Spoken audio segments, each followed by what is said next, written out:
Hello, Paul here from EMD Automotive at Canberra, Sydney. I got this Porsche 987 Mark 1.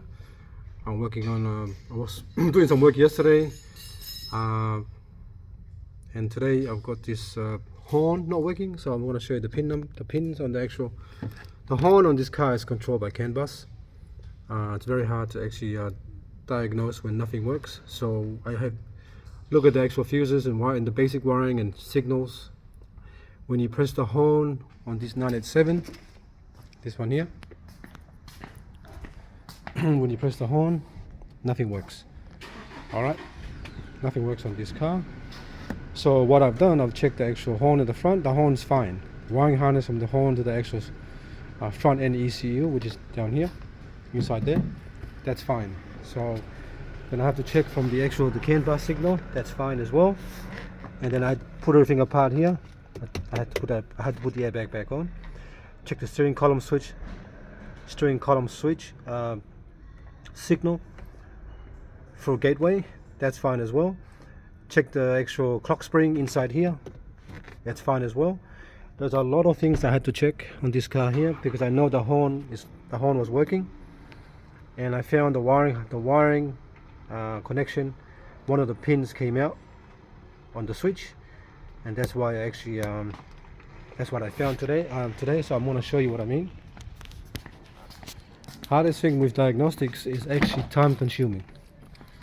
It's not something that you just even if a customer tell me what's wrong with the car, or they'll say something, or maybe the horns, I don't want to say maybe, I want to say 100% yes, I found the problem.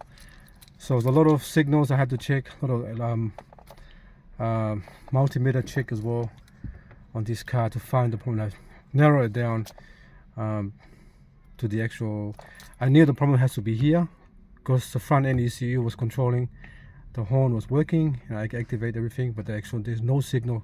I couldn't see any signal coming from this part here, and I found the problem at the one of the pins for the actual switch down here came out, causing the whole thing not to work properly. But the thing is, you can't even see the pin come out.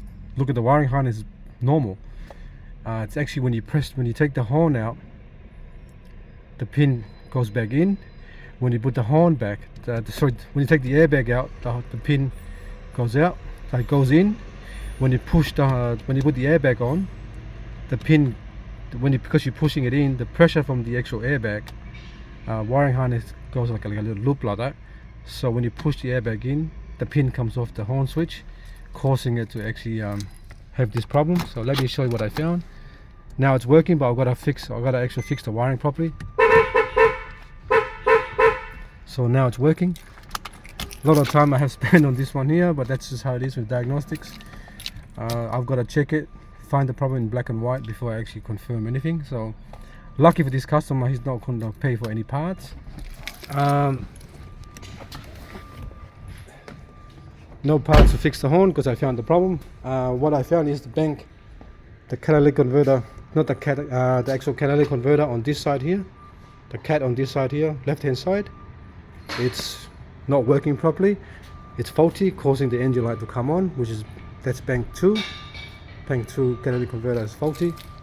And now I'm gonna fix that one there, this one here. I'm gonna fix it, and I've got a few things that I'm gonna look at, the actual ambient temp inside there, and a few other stuff I have to look at. And then the door,